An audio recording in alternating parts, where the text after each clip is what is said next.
It's the Friday edition of the North Shore Drive podcast. I'm your host, Chris Carter. We're going to be joined by Brian Batko talking Steelers and the questions about Joey Porter Jr. Will nepotism be a problem for him, or will it be an asset as far as Joey Porter Sr.'s relationship with the Pittsburgh Steelers and what insight he'll provide for Joey Porter Jr.? All that and more, and some Buckos talk with Jason Mackey here for the Pittsburgh Post-Gazette. Let's get into it. You are now listening to the North Shore Drive podcast, a show on all things Pittsburgh sports from the writers of the Pittsburgh Post-Gazette, hosted by Christopher Carter.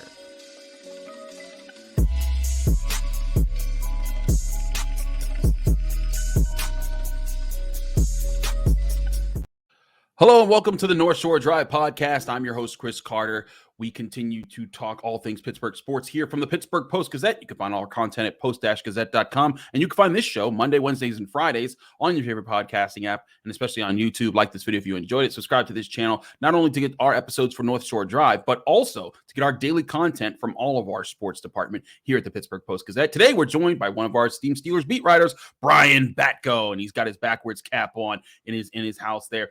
Brian, though, I want to ask you about Joey Porter Jr. because there was a lot of excitement that the Steelers got him in the second round. A lot of people thought he'd have to be gotten in the first round. There's excitement, even just beyond his dad was a Steeler factor of how good of a corner he is. But there's also the question as far as, will that play against him? Will that be something that pumps his head up a little too much? Will he get too much favor from the Steelers here? And that's become a question here in Pittsburgh. Do you see that as an actual problem moving forward, or do you see maybe the experience of Joey Porter Jr. being an asset, or Joey Porter Sr., being an asset for Joey Porter Jr., knowing just what to prepare for and how to play as a Pittsburgh Steeler? Yeah, I mean, it's hard to say, Chris. I can't be in his head. You know, I can't know exactly what's going through Joey Porter Jr.'s mind. I can't know the exact dynamic with father and son there. We saw a little bit of the inside look at it from draft night, the NFL Films clip of Peasy Sr. telling Peasy Jr., that people are passing on you. You just got to use this as motivation. And he straight up told Mike Tomlin or Omar Khan, whoever was on the other end of that phone, you're getting a pissed off dude. So, that is, I think, what you want to hear as a Steelers fan. I'll say this much, though. I mean, without knowing, without being able to get into his headspace as a player, I think, I get the sense that he is somebody who can rise to that occasion and rise to that challenge. I mean, I think the career he had at Penn State sort of goes to show that. And I even asked him, on the night that he was drafted, hey, obviously with this pick comes a lot of excitement, but also a lot of expectations. How are you going to be able to handle that? Just knowing the pressure of wearing Porter on your back in a Steelers jersey. And I thought he gave a pretty good answer. He didn't just shrug that off and say, it's neither here nor there. He was like, yeah, I know there's going to be ups and downs in my career, but he said he's always wanted to make his own name. If he didn't, he wouldn't have played football and walked this same path as his dad, So, we'll see. I mean, only time will tell whether he can live up to that name as a Steeler, whether he sinks or swims in that environment. But, Mike Tomlin just had a little video that he put on Instagram on Thursday, kind of going.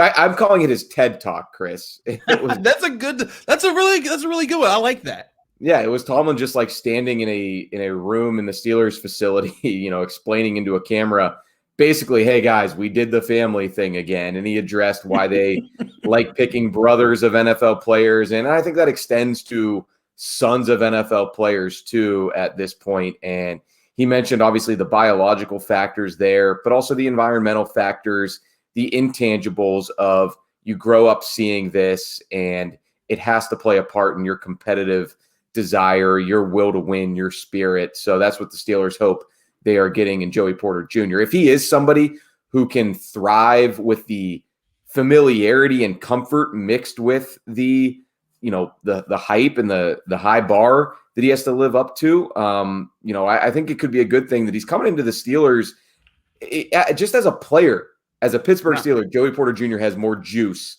as a prospect, as a guy coming in with the fan base than he would have if he went to the Packers or the Chargers or the Rams. You know what I'm saying? Certainly.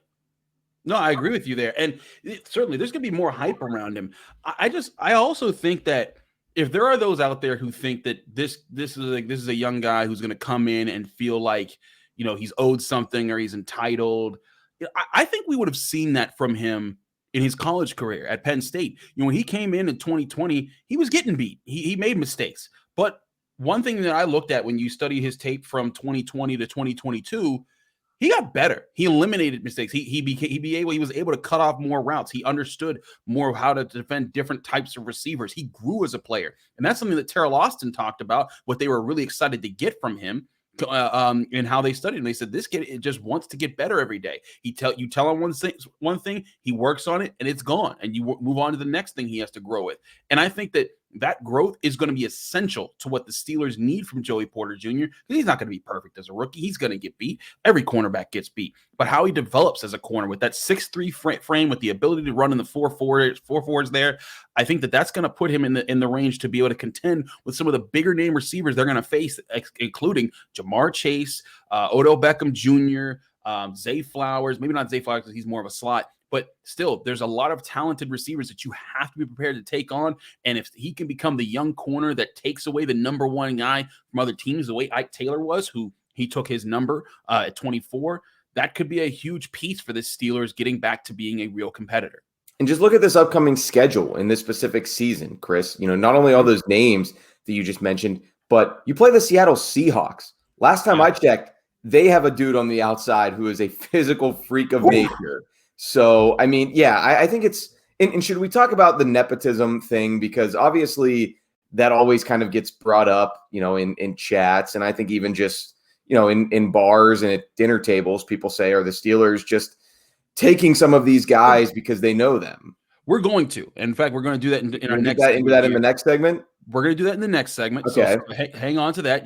See, I love the way your brain works because you know where I'm segueing to before I even get there. But before we do that, we got to talk about our friends at GameTime.co, a great ticketing service that can get you Game Time tickets anytime you need them. Buying tickets for your favorite events shouldn't be stressful, and Game Time is the fast and easy way to buy tickets, not just for sporting events, but also for music events, concerts, comedy, and theater near you. They give you killer deals on last-minute tickets at their best price guarantee, so you can stop stressing over the tickets and start getting hyped for the fun that you're about to have at your event. The Game Time app, which you can download right to your mobile device, allows you to book tickets up to the last minute, even if you didn't plan far out in advance and you think that ticket prices are going to be way too high. You get exclusive flash deals on tickets for football, basketball, baseball, concerts, comedy, theater, and much, much more. And the Game Time guarantee means you'll always get the best price. If you find tickets in the same section, in the same row, at the same event for less somewhere else, Game Time will credit you 110% of the difference. Snag the tickets without the stress with Game Time. Download the Game Time app on your phone,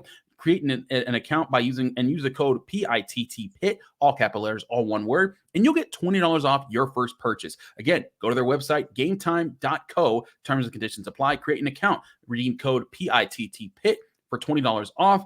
Download Game Time today. Last minute tickets, lowest price guaranteed.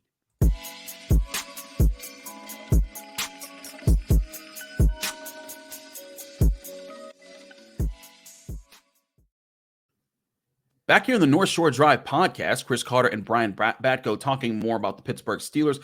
Brian, I want to address the nepotism thing that you were talking about here. And let's also go back to Tomlin's video that he talked about. He gave a bunch of different components as far as why the Steelers do what they do. And he gave 4 specific ones.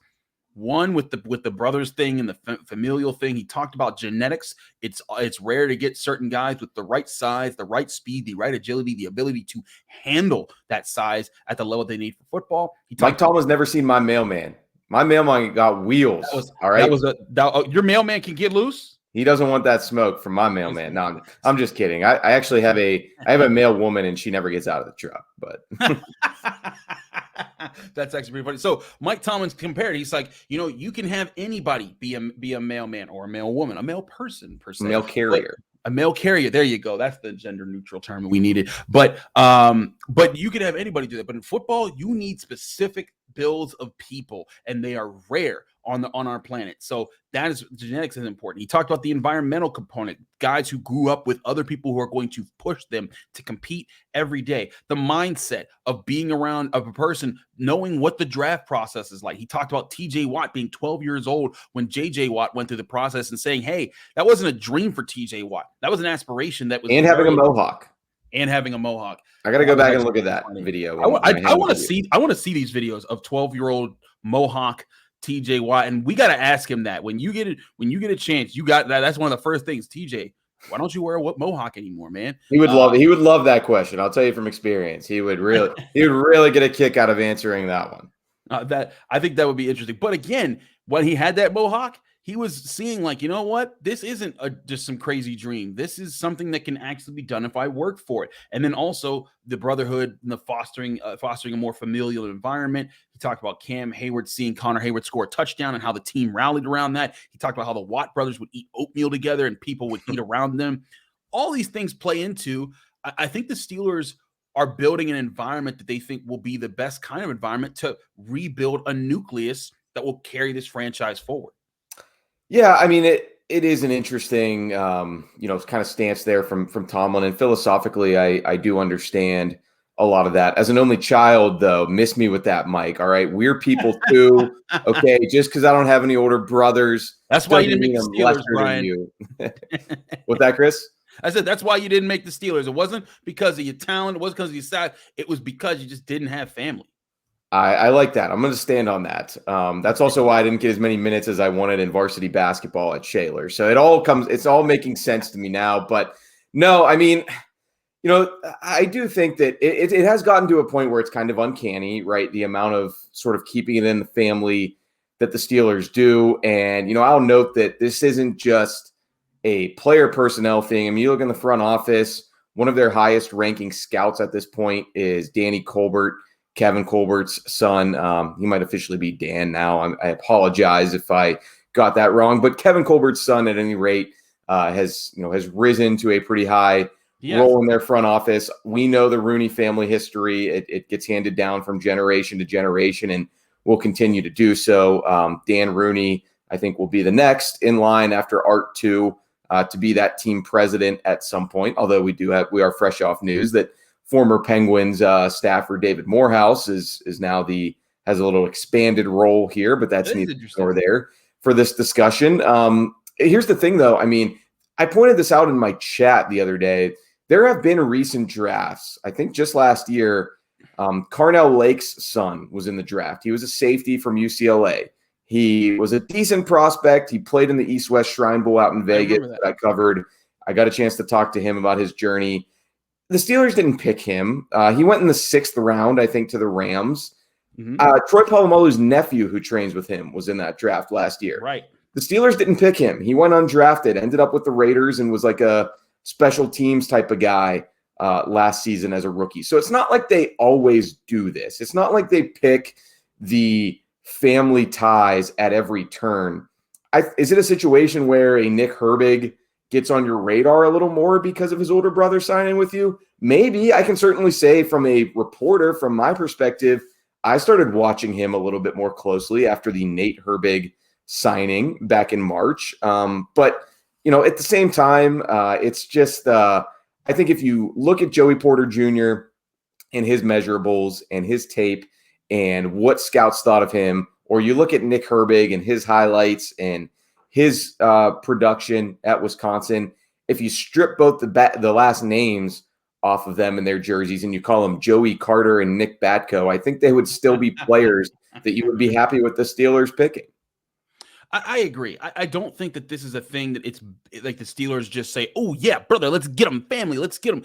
It's a factor that adds on to it. And it's not a factor that blindly adds on to it. Like you said, they want to see what these guys think like. They want to see, have they taken on this as a positive opopportunity? And it doesn't always work out. I think a lot of people were down on the Derek Watt move for what it's worth. I mean, I would say his Steelers tenure is – I think it's over now. I think that's probably safe to say. I'd agree. I think Connor Hayward's going to be taking on that role. Right. And I think it's a little bit difficult to parse because I think he did what was asked of him fairly well. He was fine. Right. It's not like we've got a lot of cut-ups of Derek Watt missed this block here and failed to spring a hole for Najee Harris, or Derek Watt dropped this ball or fumbled at the goal line. I mean, that stuff didn't happen. I think people would argue that he was overpaid for the job that he was asked to do, but he didn't ask for that. That was the Steelers' decision. So that's one that, you could your mileage may vary on what he brought to the organization, Connor Hayward, I think, was a pick last year that was a little bit more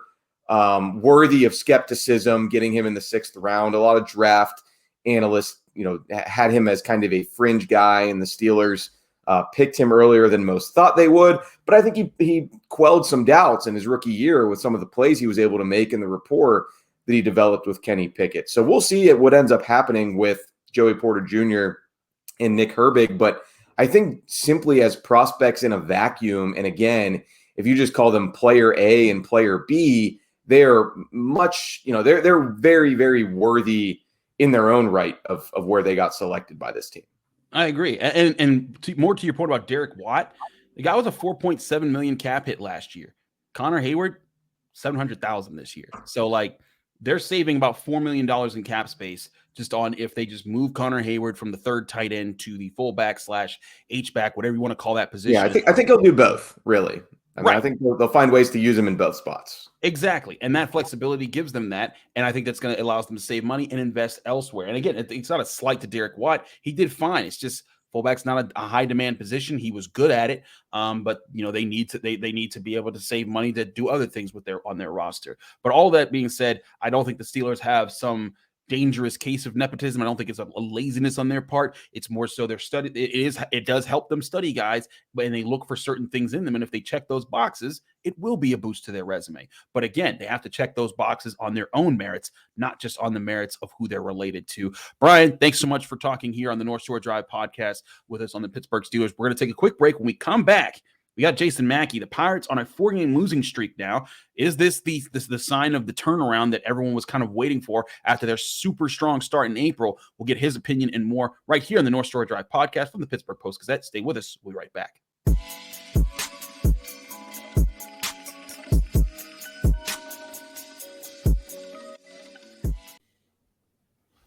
We're back here on the North Shore Drive podcast. I'm your host, Chris Carter. We switch topics to the Buccos.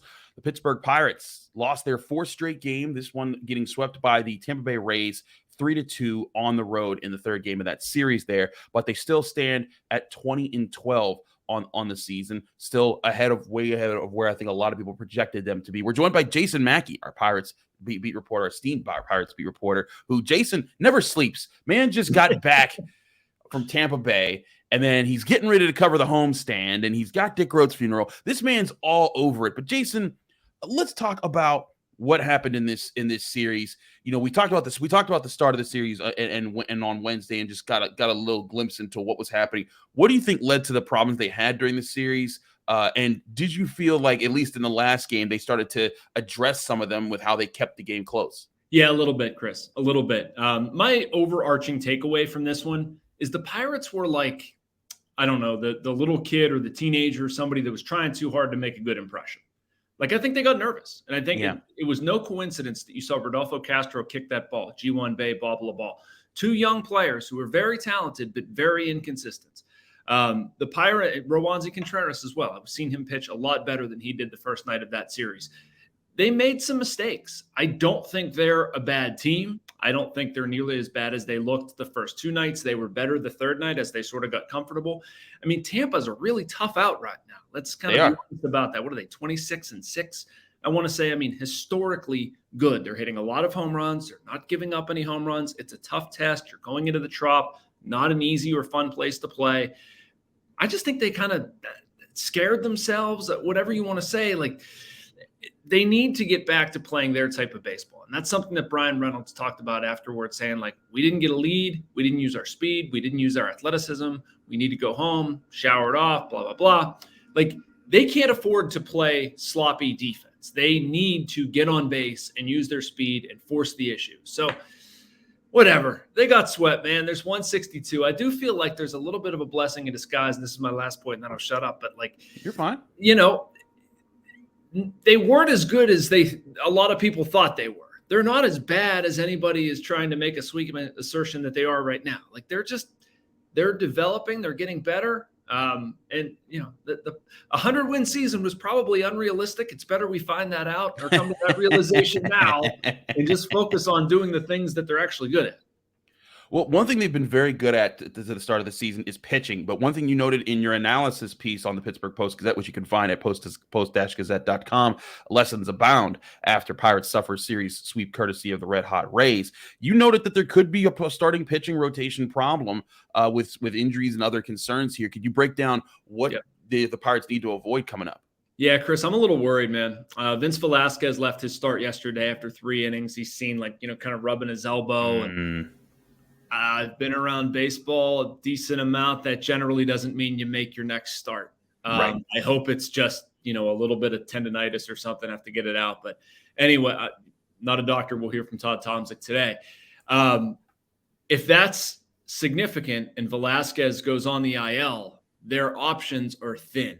Luis Ortiz has been pitching well in AAA. I would hope they bring him up and give him an opportunity. No guarantee to work out. He throws hard, has intermittent bouts with control loss, is really a 2.5 pitch guy at this point. His changeup is still kind of a work in progress. Okay, I still want to see Ortiz. I'm not trying to bash him.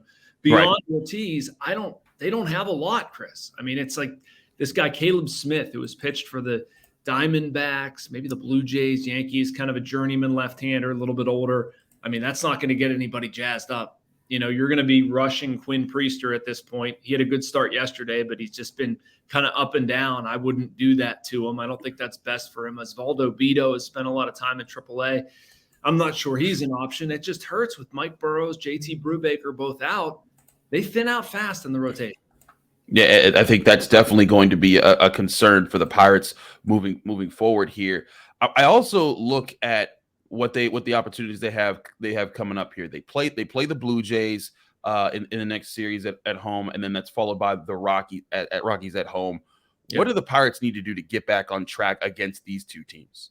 Several things. As Reynolds said earlier, they need to get on base and use their speed. That was one thing that was noticeable in this series, that they weren't able to press the issue, run the bases well, do any of that stuff, because they just didn't get on base. They struck out too much. And I know people who watched yesterday's game, and I was one of them, believe me, I thought it was terrible. The umpires conspired against them. I mean, that was absolutely one of the worst umpire games I've ever seen. But they also struck out too much in the series, did not make enough contact.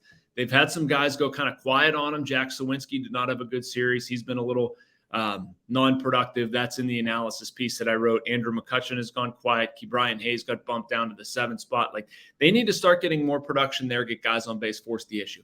They can't make the bumbling fielding miscues that they did. Like, you need to field routine balls. I think they have 21 errors. I want to say there are only 3 teams in Major League Baseball with more. That's non-negotiable. They were terrible in that department last year. They needed to improve. We thought they were going to improve, and they keep getting worse. It just can't happen. So I look at those things, and the pitching, the strike throwing, I don't expect them to pitch at a level where they're getting 11 quality starts in a row, which they did. I mean, that's unsustainable. But can they get 6 out of 11? Probably. So, they need to have Rich Hill tonight and be really good. Johan Oviedo was not good his last start out in Washington. They need him to bounce back. Hope for good news on Velasquez. So there are certainly a few things, but I do feel like they're within their grasp. And what kind of team are the Blue Jays coming up here that they're about to play? Because the Rays, like you said, they were one of the best teams in baseball. You talk about their hitting. I think I saw a stat the other day.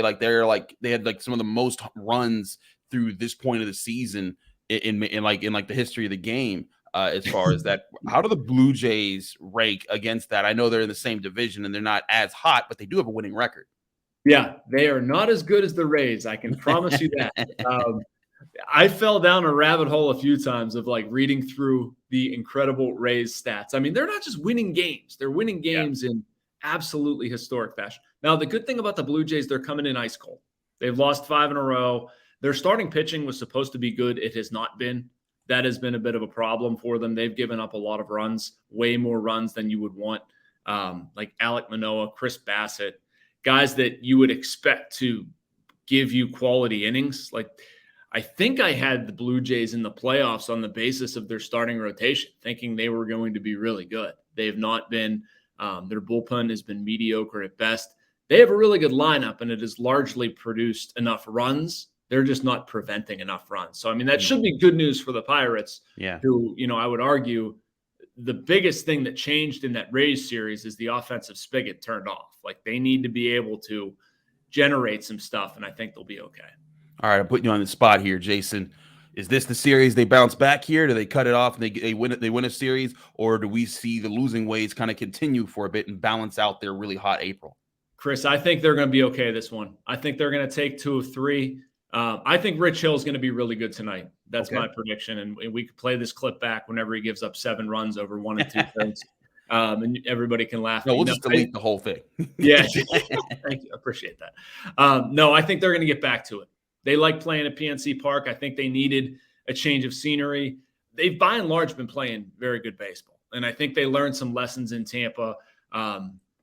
It was just a weird series, man. I've covered a lot of these things, and remember Shelton just absolutely flipping out over the pitch clock and the way the umpiring crew was. And you saw, even on the other side, the umpiring crew was really adamant yesterday about Zach Eflin taking off his wedding ring. Like, it's a rubber Quelo, and they're really persnickety about this thing having just a lot of odd things happened. And I think by and large, they were happy to just get the heck out of Tampa. This didn't go well. We're going to go home, reset. They've done a very good job of that. So I think they win tonight. I think they take 2 or 3 from Toronto.